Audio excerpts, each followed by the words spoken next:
Welcome back to the Gray Space. I'm Zeke. That is Dre. Yepers. And we got another fire interview for you guys this week. Come on. Yeah. If we gonna start 2024, we got to start 2024 off right. That's right. Before we get into this fire interview, y'all know what to do. Subscribe, like, comment, share. Let the people know you are rocking with the Gray Space. Wherever you're listening, Spotify, Apple Podcasts, wherever you're getting your podcasts, make sure you leave that 5-star review. It helps your boys, man. It helps us get to the people. Now, we got a fire guest in the building, my brother. Yes, we do. Our guest today is a Gray Space alumni, so you know it's going to be special. Guys, make sure you check out our first interview with this guest. To check out her origin story and so much more. Her voice, presence, range, talent, and spirituality can only be described in one word: breathtaking. All right, that's 2 words. Yeah, that's 2 words. That's 2 words.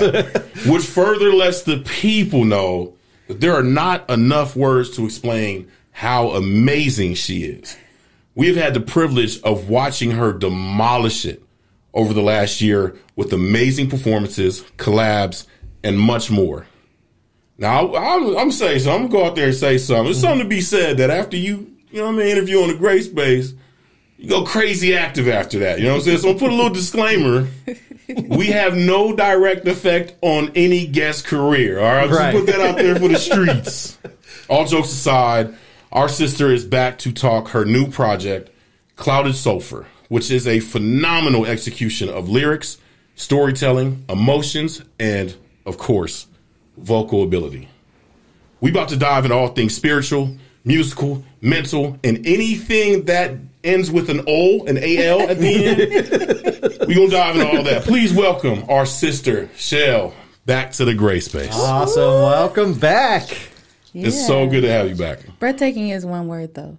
Just. Well, I split it up to make it 2. Okay? So you was right the first time. I made it 2. It sounded better that way. You know what I'm saying? When I wrote it, that's how it worked out that way. Right, you said one word, breathtaking, but that is one word. Well, I paused, though. I said breathtaking.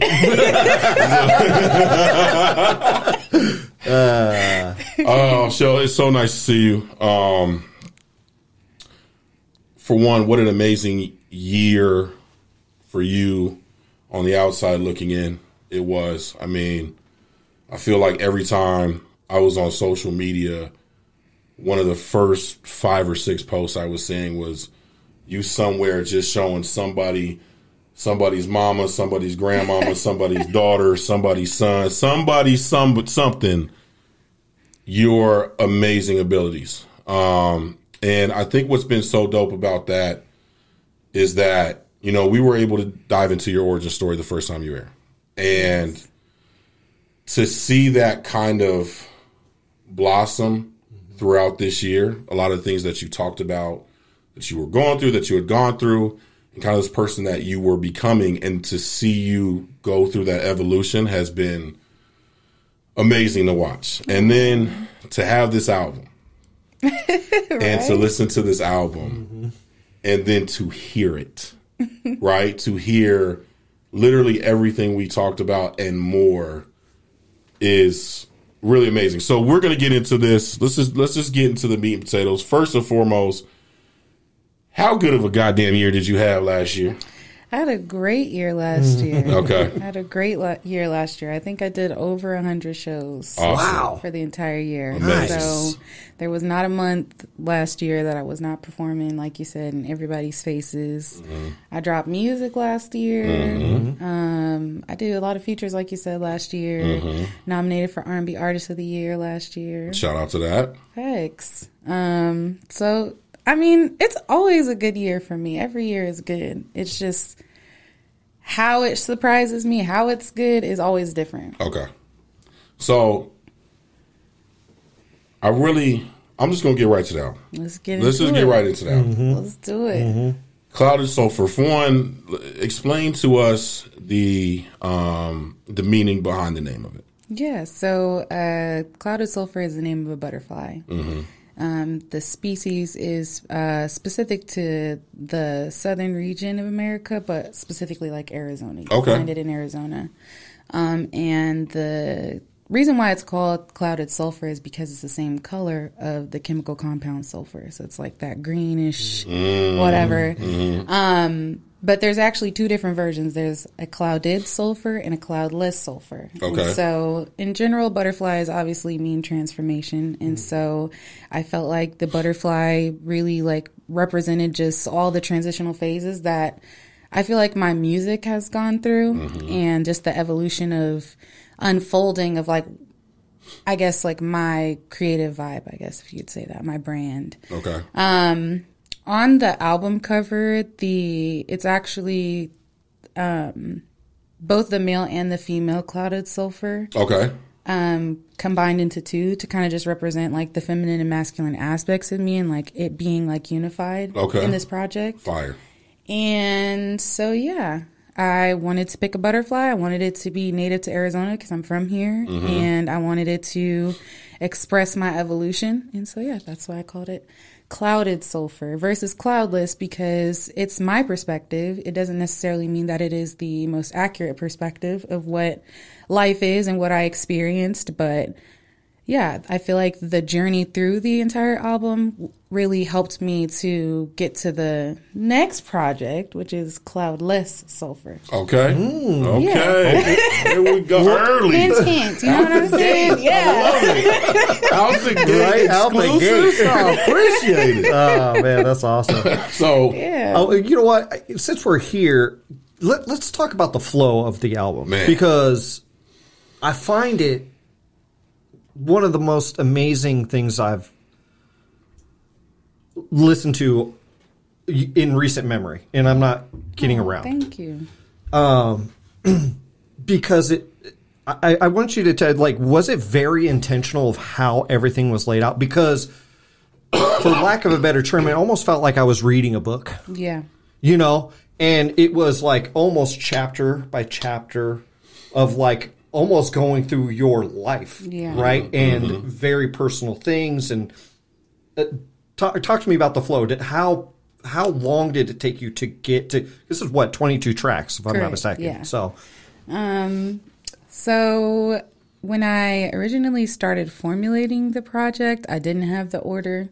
I really just had each of the songs and I tried to figure out like a keyword for each of them. And so once I was able to like map it out based off of like certain emotions or certain experiences, then I decided, like you said, I wanted to tell that story and the transition of just life experiences. And so in the beginning, it kind of starts off with like dissociation and just me feeling like I'm a foreigner in this land. Yeah. And then like kind of learning like the first element of becoming human, which is like experiencing like heartbreak and pain. And so like it goes into that. And then it goes into like the next emotion, which is like forgiveness and learning to reconcile with yourself and with other people. And then it goes into like love. And then it talks about some of the other things like parenthood and loss, and ego is really the last thing that's kind of like, it's like an afterthought. Yeah, seriously, I give you so much props for the way this is laid out. you. yeah. Because I feel like a lot of times people will put out, and I'm not talking mixtape, I'm actually talking about actual projects. And people put it out, and then it's just a mess to me. And I'm older, and I realize that, but I love a project. Because, again, it's such a beautiful art form when somebody can lay out and give you a story, you know, even though if it's personal, and you can, you know, take from that and stuff like that and apply it to your life, because maybe you didn't go through the exact same thing, but there's things that you can, you know, extract and stuff. But it's just like this beautiful story that you told throughout. Thank you. And I love it. It's amazing. Thank you. So how long did it take you to develop this project? Like, was this something that I know you had the intent of dropping something, right? But Was this a situation where you had some stuff on the books already, and then as you started to go through this last year, most of it was created, or like was it created maybe a little bit earlier, split up a little bit? Like, how long did it take you to get this album done? Yeah, I think it depends. Okay.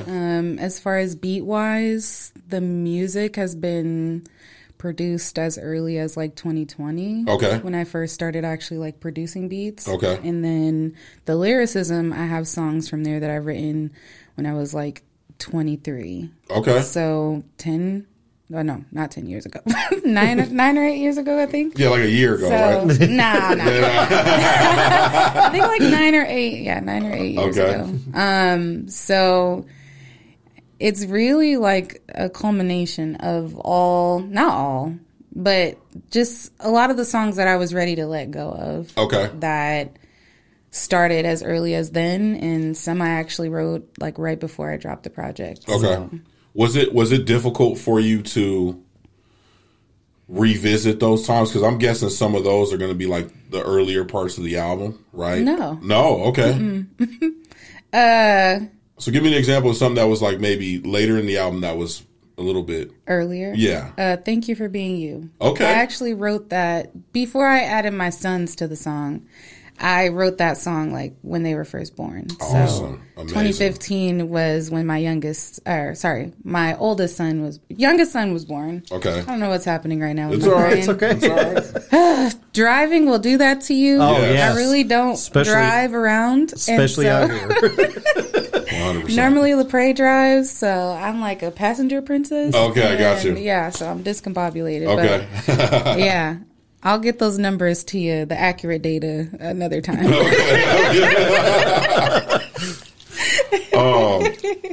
So 22 tracks. Now, I think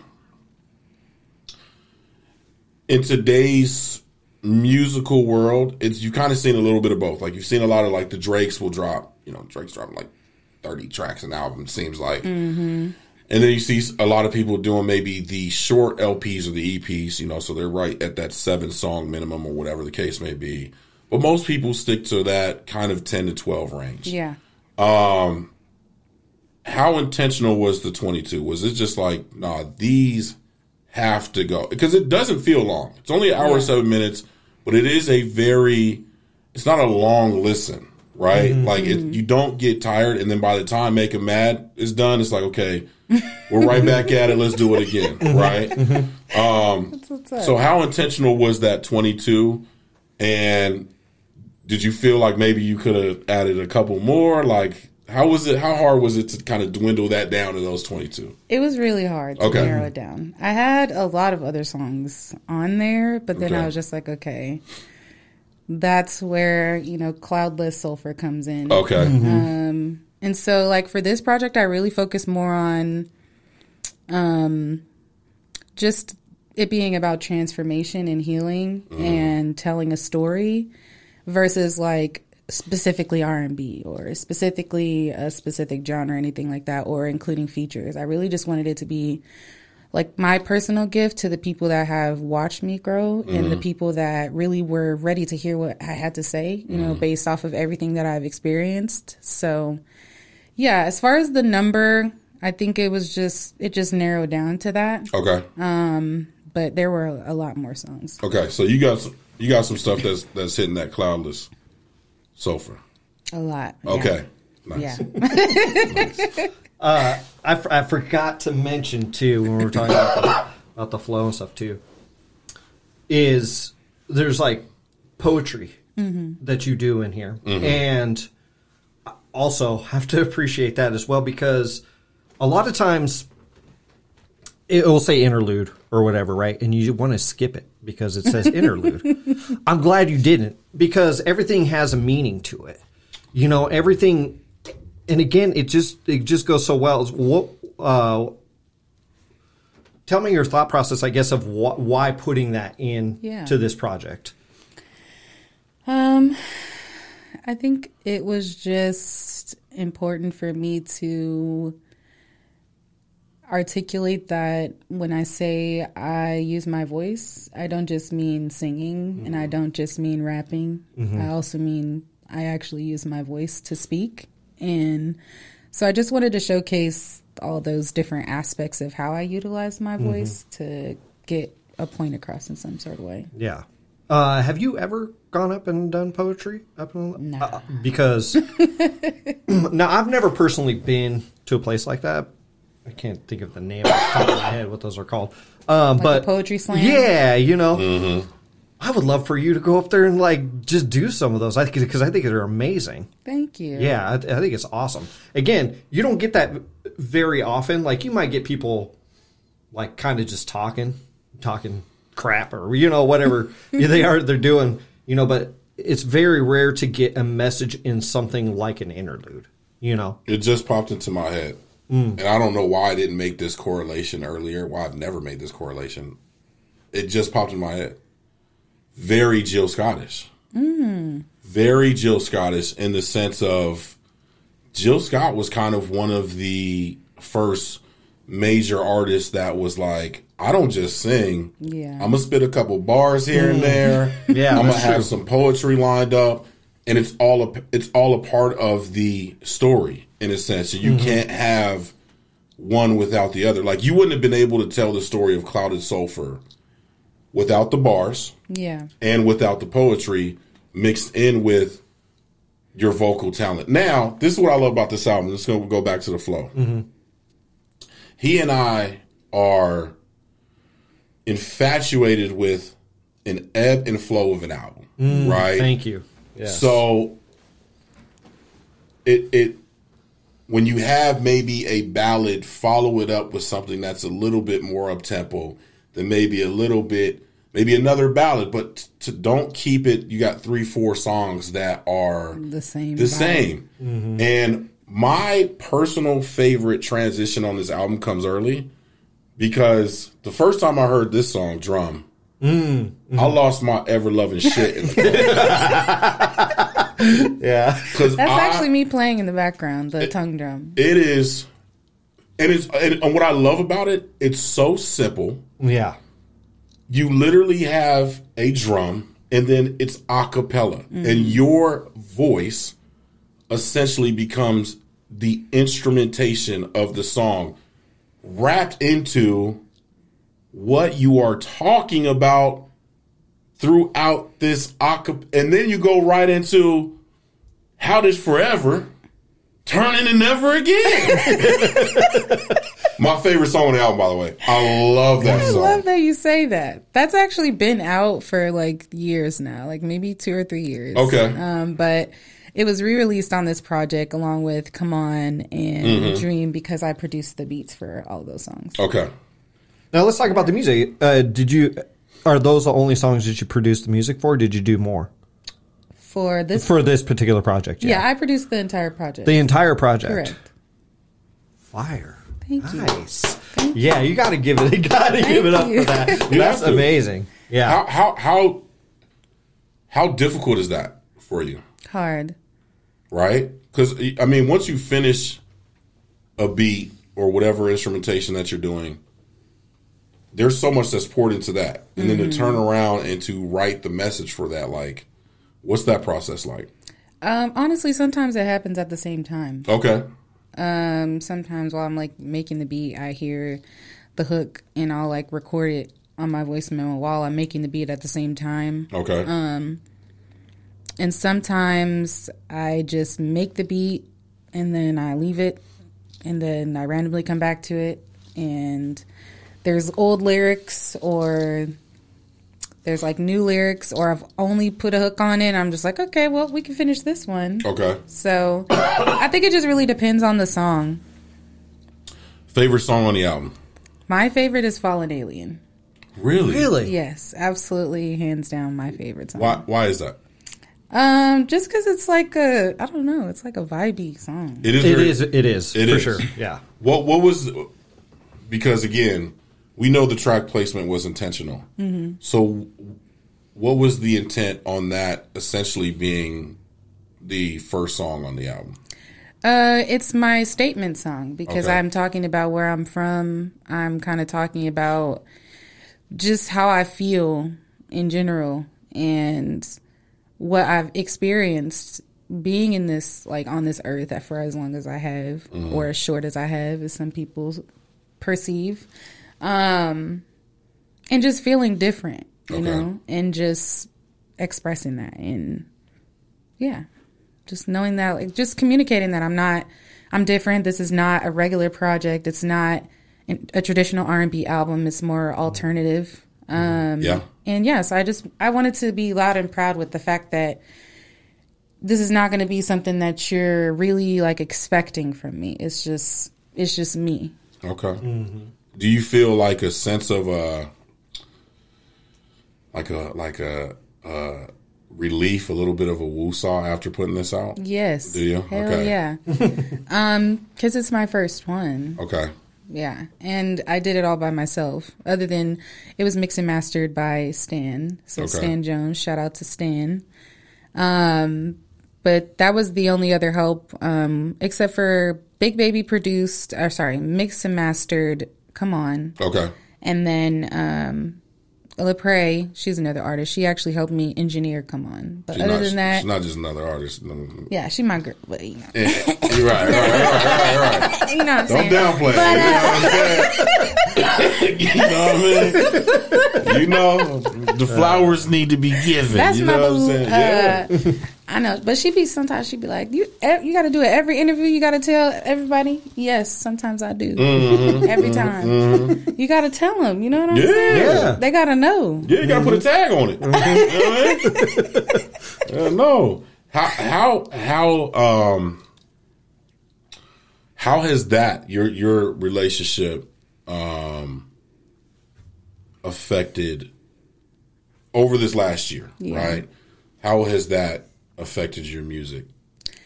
I mean, some of the songs were inspired by her. Okay. So I would say that it enhanced my music. Okay. Do you have her there like creatively with you on certain songs or? Yeah, on certain songs. On this album, not as much. Okay. She was gone most of the time, and I Okay. was just at home engineering everything by myself. Fire. Is it hard to communicate or write some of this stuff that's like really emotional? It's like, because I've always like curious about how artists can talk about some of those things that are deep down inside about either being, you know, like feeling weird or, you know, even heartbreak, you know, or whatever. Is that difficult to do sometimes?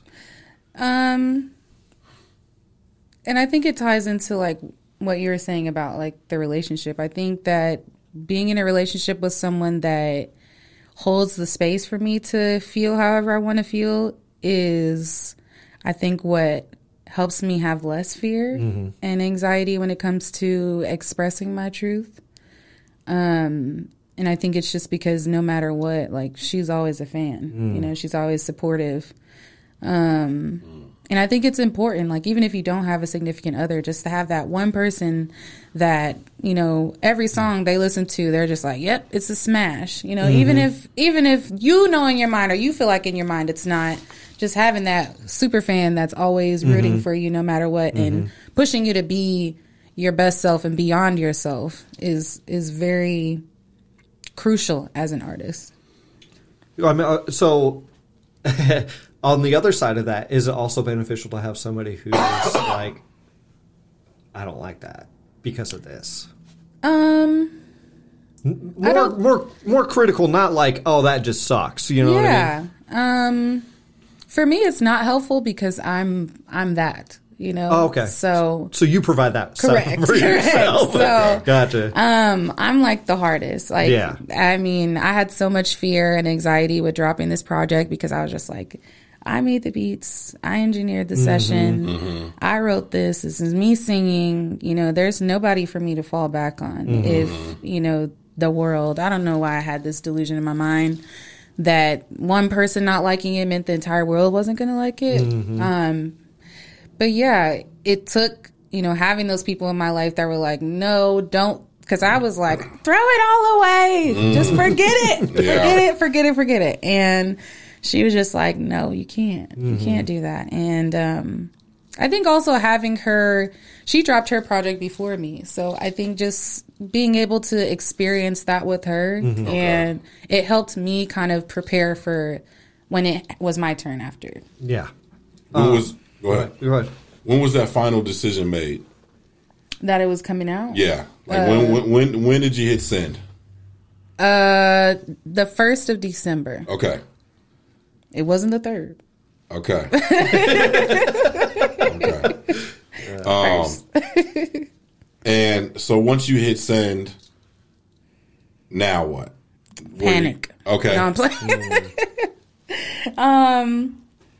At that point in time, I really just started to reach out to people and really kind of pull on my resources to figure out opportunities for me to, showcase the project and talk to different people. I was supposed to schedule a listening party, but it didn't end up working out. So, it was really just me, like, coming to terms with the project, coming to terms with the fact that it was out, just accepting it, even though I was really afraid, because it was something that I wanted to do. Like, I wrote it down. I, created a vision board around it. I was telling you guys, I was like, I'm not dropping nothing because it's not here yet. But, I spent all of October producing the project, and then November and December was really just like getting things in order to where as soon as it came out, I knew what I was doing. I had a plan in regards to marketing and promotion, and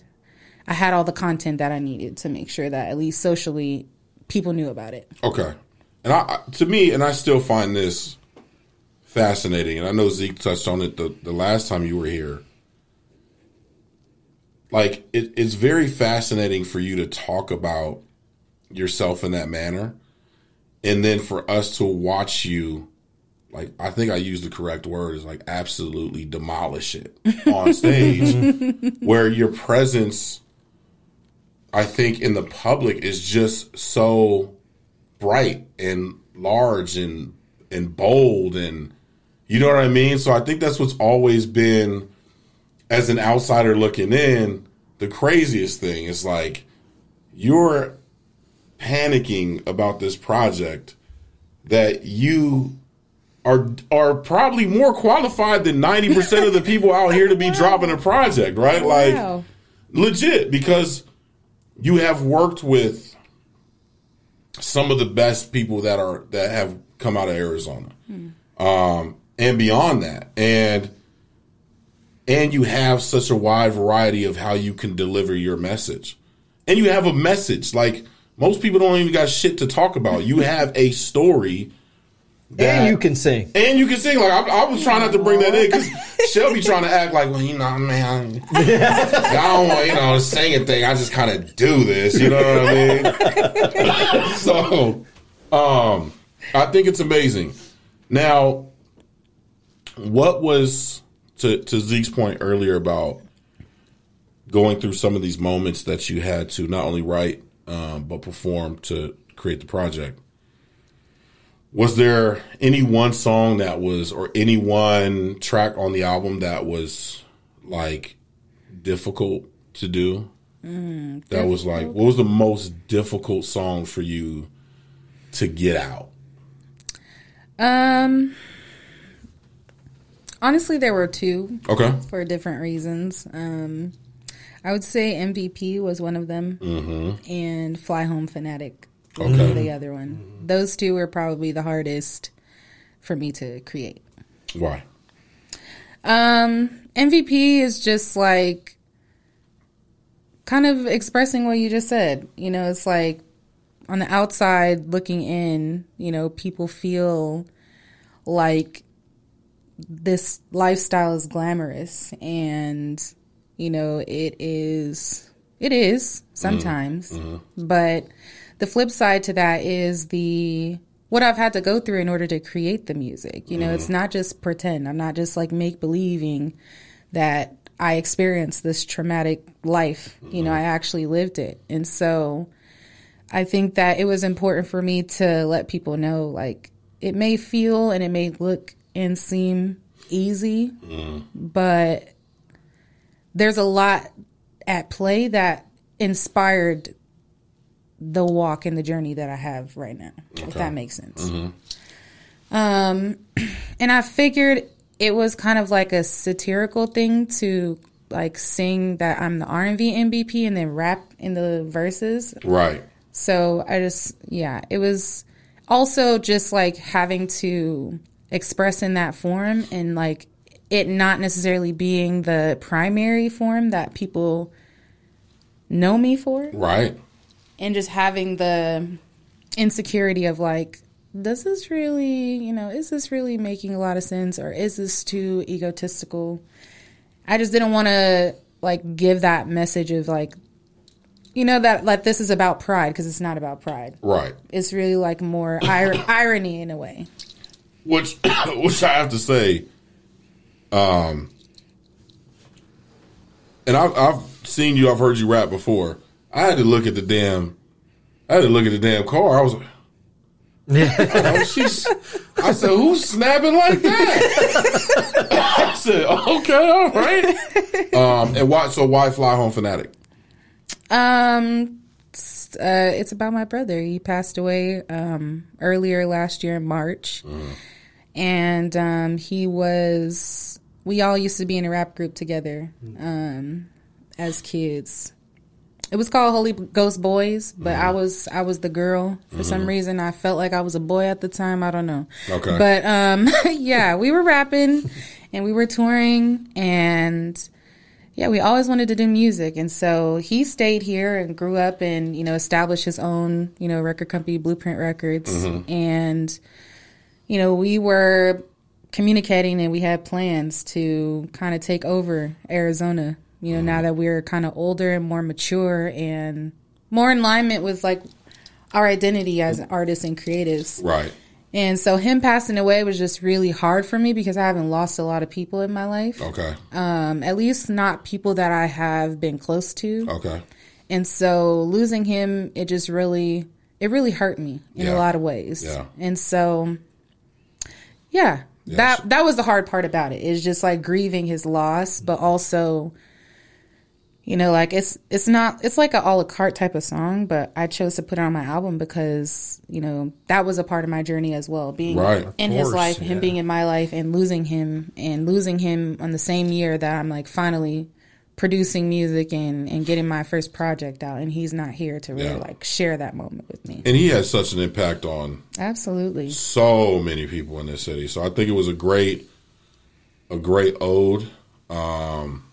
And you're carrying on the torch, and so many other people are as well. What I mean, that were close to him, and so I think that's amazing.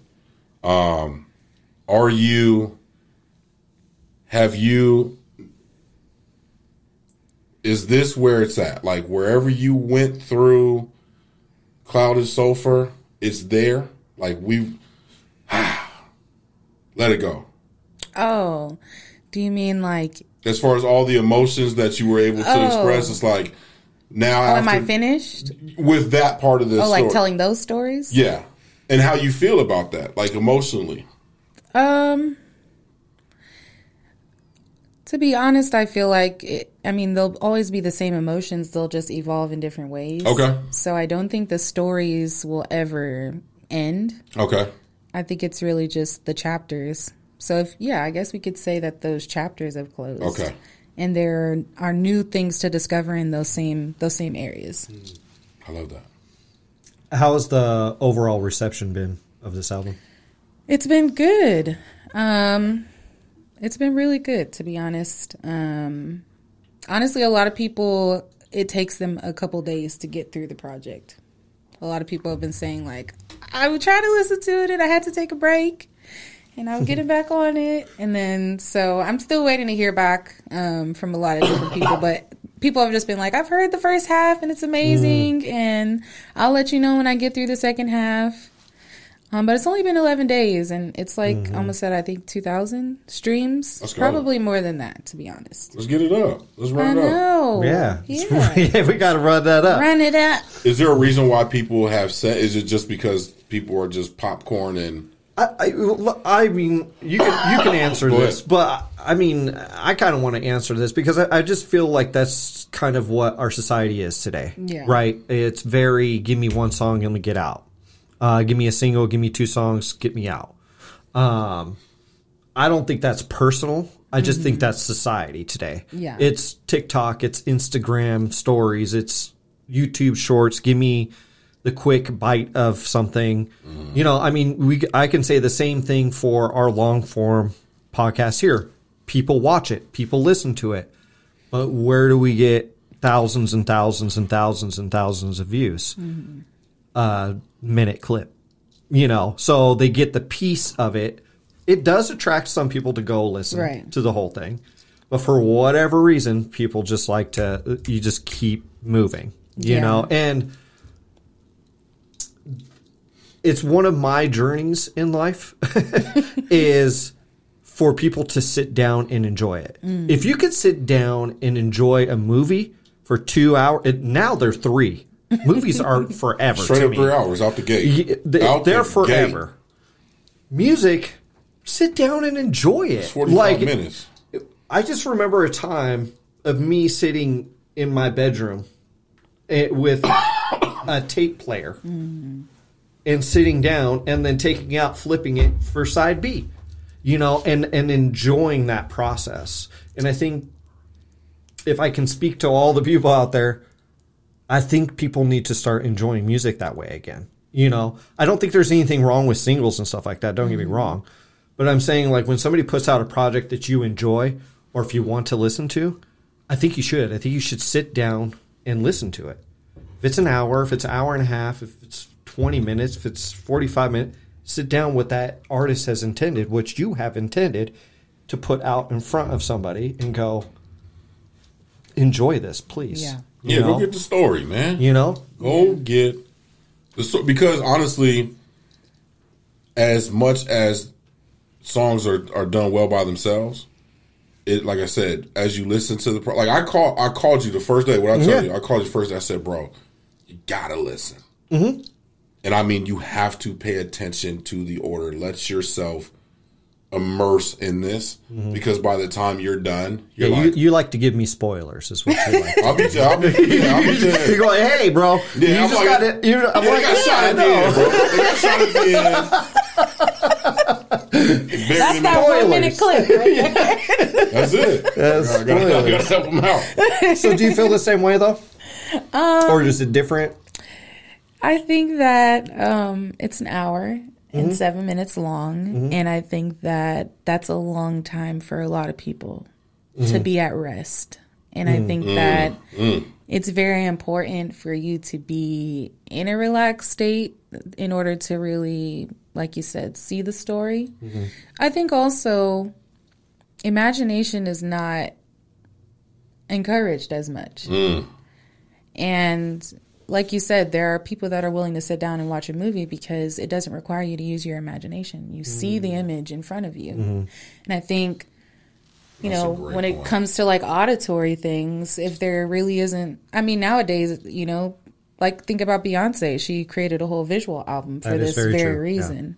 And I think that it's important. I think visuals are important, but for me, being more descriptive and being able to paint that picture without having to utilize a visual was more important to me. And so that's why it's 22 tracks. And if people don't listen, I mean, well, thank you for me. Thank you. It's mostly for me anyway. So, well, yeah, you got to make art for yourself, right? Yeah. You know, and then there's going to be people that maybe don't like it or like not their jam or whatever, and that's fine. It's just like, you know, what's behind you. People are like, nigga, it's stupid what's behind you. Yeah. You know what I mean? It's a, you know, it's a stupid piece of little art, but I mean, you either enjoy it or you don't. Right. You know what I mean? And you got to do it for yourself. Yeah. So I think that's super important. Are you thinking about, speaking of visuals, are you thinking about putting together like a collection of visuals for the project? Are you already in works on some stuff? I would like to. Okay. Not yet. Okay. I really value partnerships. Okay. And I think that for me, I really would like to grow with the videographer. Okay. And approach it more in like a filmmaker's type of way versus So, yeah. Go ahead. Versus just like going like a la carte, single for single, and dropping it that way. And see, that was kind of my like what I was seeing for was like maybe creating pockets of like 4 songs. We're gonna do 4 songs where it's telling this specific story, and then maybe another 4, or maybe just this 4 for you to go to the box office. Right, audio wise, right? So yeah, like making a film, but then incorporating the music. Got and it you. being like a little bit longer versus like the song length's entirety, maybe like pieces. And nobody better steal my idea because I feel like people are going to steal this, and then you're going to see this. You know, these like little mini movies where it's like transitioning song for song. You know what I'm saying? I think there's only one artist that we've seen in recent history, and that's why what brought it to my mind is an artist that we really love named Sipo. He's out of the UK. He's an alternative alternative R&B. And he kind of did something similar where he took like 3 songs. He created videos for each song, but then put them all together into like this mini movie. That's dope. And then when you watched it, like we already kind of got the vibes from what he was telling just because we listened that way. But then to see like, because you never know, right? And then to see like, oh yes, that is exactly what he was trying to portray in the songs. Very true. And that's where I think with listening to this story of Clouded Sulpher, to have that visual, to be like, I knew I was right. I knew I was right. You know, and to enjoy it. You know what I mean? Yeah. To get that visual of what your intent. You know? Yeah. I think that dropping it in the beginning of the year really gives me the opportunity to Let it marinate. Showcase it. Yeah. You know, and take my time focusing on the visuals. For now, I really just want people to listen and enjoy the experience and come up with their own visuals for it. Dope. So that way, when the music does come out, you know, they know the lyrics and they are understanding of it in their own way before they see how I decided to paint the picture. Great point. I think that's super smart. I really do. Great I think that's another problem I have too, is where a lot of artists will just go drop, and you just keep moving, which is, I don't. For my brain, it's too chaotic. Like let's just focus on this project, and like I love sitting with the project. I just do. There's just something to me. There's something very therapeutic about that 100%. of just, and then kind of mulling over that, and then hearing all the little pieces of your little runs in the background, or I'm starting to hear that stuff now as I'm listening to your, because your first listen, you're just trying to get the concept, and and then it goes, and then you're like, oh wait, because I always listen to headphones. So I was like, what was that in the background? Run that back. You know what I mean? I love stuff like that though, because you get little pieces. It's like it's the imagination part. I think that's the best way to actually say. I've never really thought about it that way, but it is the imagination part of your brain. It's like lighting up in my brain. I'm like, ooh, it's just super exciting. I love it. I could just hear that. Why would you play me behind the acapella of drum? And she just hits this note where it's just like, I'm not even going to attempt to do it. 'Cause my voice is going to snap, crackle, and pop like Rice Krispies, okay? So what else? What else is going on with Chelle? I mean, obviously you got this amazing project. And I want people to know this is not because Chelle is here. The project is absolute fire. It's going to bring you to tears. It's going to make you dance. She talks about heartbreak in a way, in a pop song. It's amazing. Got this amazing project, tremendous growth over the last year, spiritually, musically, emotionally, all of the, like I said, all the O's, all the ALs at the end. But what else is good with Chelle? What can we look forward to, and what you got going on?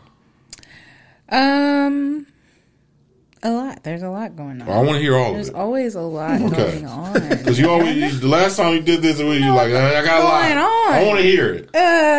Some of it, at least. Whatever you want to divulge. Yeah. So this Saturday, I am going to be doing like an acoustic set at Wax Broker, which is a record store a vinyl store inside of Arrowhead Mall. Okay. So they have a little patio out there, so I'm going to be outside performing pieces in my project and a couple other things.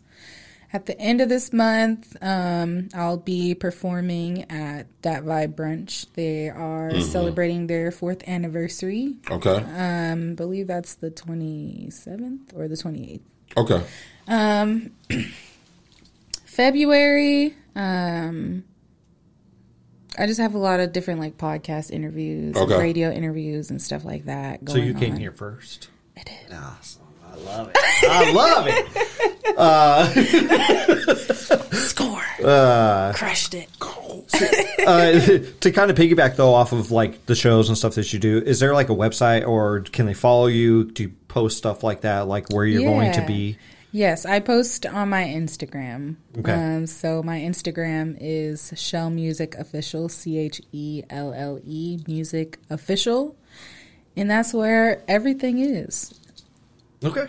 That's where everything is. I just want people to go check you out, and and the two, you're doing all these live shows, right? Mm-hmm. You said you did over 100 last year? Yes, and I will be doing probably double that this year. Let's go. I mean, what better way I love live music too. Like there's just nothing better than live music. Mm-hmm. Like it's one thing to listen to a project or song or whatever. But actually seeing the artist perform their music, there's just nothing. It's better live. It 9 times out of 10, unless there's a studio band or unless you're like an auto-tune or soul type of artist, and you're not used to performing like without auto-tune. Mm-hmm. I think live is way, way, way better. I think live is better too because it's the human element too, right? Like you might not sing everything exactly perfect the way, but that's the beauty of it, right? Because what you might sing at Saturday from the end of the month, it's going to be very similar, but it might be just a little bit different. You might throw a little something in there not even really knowing, right? Yeah. But it's just one of those beautiful things that you get from artists all the time, and you're like, this is why you go to shows, because you get that personal experience, the visual, like you said. Yeah. Oh, yeah, for sure. So now I have to ask, since we want to talk about anything else music. Yeah. Okay. So starting in March, I will be doing my own weekly event. So I have a band now. Nice. You do? I do. I have a band. Awesome. We got a band. So we are called the Butterfly Effect. I love it. Okay. So like butter. I love it. Know what I'm saying? We were originally supposed to be starting the show in February, but it's actually been pushed back to March. So starting in March, every Thursday, I will be performing with my band, and also it's going to be an open mic style. So fire. Not only will I be performing with my band, but other creatives, other artists will have the opportunity to perform as well. Awesome. Do you know where it's going to be at already? I do. But I'm not going to tell anyone yet. Hey, you got to follow cliffhanger me on Instagram. Okay, fair enough. There you go. And there then, you go. Yeah. Subscribe and turn your notifications on so that when you see it, you see it. How many band members you got? 1, 2, 3, 4, 5, 6. And what's not including me? So that's 7. Yeah. Okay, so what are the instruments? Yes, 3 vocalists. Okay. A bassist, a keyboard player, and a drummer. Nice. Still looking for a guitar player. So if you're a guitar player, those finicky guys. Not even. I just think I just say that because I play. All I the play good ones guitar, are taken, and Yeah, so if anybody out there can get down on that guitar. Yeah. I could sing the guitar, I could make it up. Yeah. But it's nothing like that. The singing of a guitar. Yes. So, you keep going. You had some. Oh, I was just going to say, are you still doing your reading stuff? I do, but I did not bring my cards this time. That's all right. I was just seriously curious if you still do that or not. Yes. Yeah. Honestly, though, the clients that I work with now, I don't even use cards. Oh, no? No. Okay. Because I have like a lot of people that I've worked with for like over a year, and eventually you build enough trust with me to where you're kind of just utilizing your own intuition, and I'm just supporting that in the process. Okay. So it's like how it is, it turns into like an intuitive coaching session where there are things that I still receive intuitively on that person's behalf, but it's more so like, hey, I want to share with you this moment that I had where, you know, intuitively we talked about it last time, and here's what happened. Here's what my intuition told me to do. What are you getting from that energy? So it's more so like where in the beginning, I'm just kind of connecting with them to prove that, hey, I'm receiving this information. I'm confirming with you the things that your intuition is saying. And then eventually it just develops into like, hey, here's what my intuition told me this week, and here's what happened, and I want to share that with you. And just me continuously like encouraging them to keep going. Yeah. Okay. So yeah. Nice. And then I also just picked up on hypnotherapy. Oh. So I also do hypnotherapy. So, yeah. Yeah. Wait, hold on. That's hypnotism. Hypnotherapy is a little bit different. Yeah, what is that then? Yeah. So, I mean, there are things like that involved in it. Hypnotherapy is essentially hypnosis, but what we do is we pretty much get someone into their most relaxed state to where they can actually communicate through their subconscious mind to shift their perspective. So if the issue is that they want to quit smoking, we pretty much would work with their subconscious to figure out, you know, when was the first time you started smoking? What is it that triggered that? And how can we reframe whatever that is that triggered you to do it so that in your waking life now, when you feel that triggering, you'll remember what we worked on, and you'll have a different perspective, and you'll make a different choice. Okay. So, I think it's really awesome work that I do. A lot of the time I work with people's inner child trauma.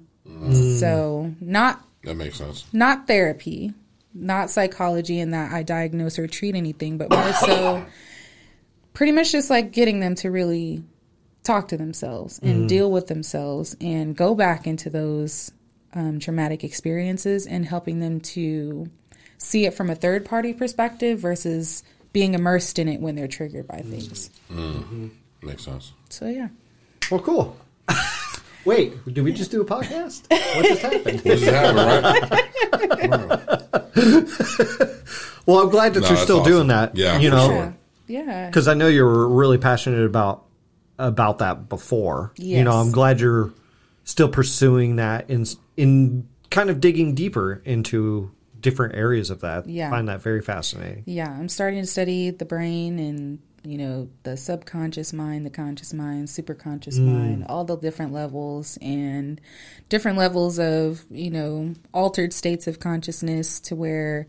I could get deep. Yeah, Yeah. like past life regression and all types of stuff. It's interesting Nice. work. Nice. So is there anything that we missed? Anything I don't think so. we need to cover? I don't think so. I honestly want to personally say, first and foremost, thank you for coming back through 100%. Thank you for having me. It is, like we said before, and that remains the same, it is an open door policy. So if in a month from now you're like, hey, gotta come back through. Take me back. Yeah, no, 100%. We will make it happen. You know, we all got crazy lives, but we'll figure out whatever that day may be. Keep us, you know, tapped in with everything you got going on. And definitely send over all the events. You know, we'll try to make as much as possible in this crazy 2024 that's already started with Cat Williams calling out the whole comedy industry and all kind of other stuff.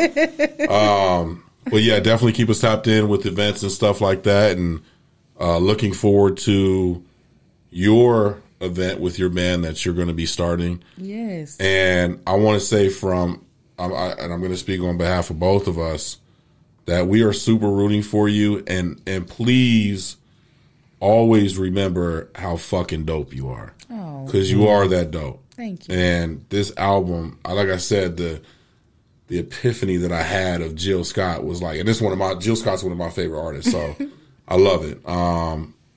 Let the people know where they can find you. Yes. Where they need to go get the album. Give them all the info. Yes. So you can find me on all music platforms under Chelle Nae, CHELLENAE. The album is available everywhere, even on YouTube. You can look up Chelle Nae, the same thing. I really only work on Instagram as far as social media, so CHELLE Music Official. There is a link in my bio as well that will connect you to my YouTube page, my music, and a lot of other stuff. So, yeah. Well, thank you so much for calling. Thank you. Again, like he said, you come back anytime you want. Open door policy, and you have to come back when your next Cloudless Yeah. I will. Sulpher comes out. I will. Whenever that is. I will. If it's 2 years from now, if it's a year from now, It's whatever not 2 it years is. from now. It's not Whatever going to be it 2 is. years from now. Okay. Well, whatever it is, please come back because we'd love to, because we like to deep dive into these and talk about them. It's just so much fun for us. Thank you. So, Thank you. yeah, so and like much. you said, we are rooting for you all the time. We love seeing you out there. Thank you. Please come back anytime you want. It's always a pleasure having you here. Thank you so much. You guys stay safe and stay positive out there. Go get Clouded Sulpher. And as always, Do it. this is The Gray Space. Peace.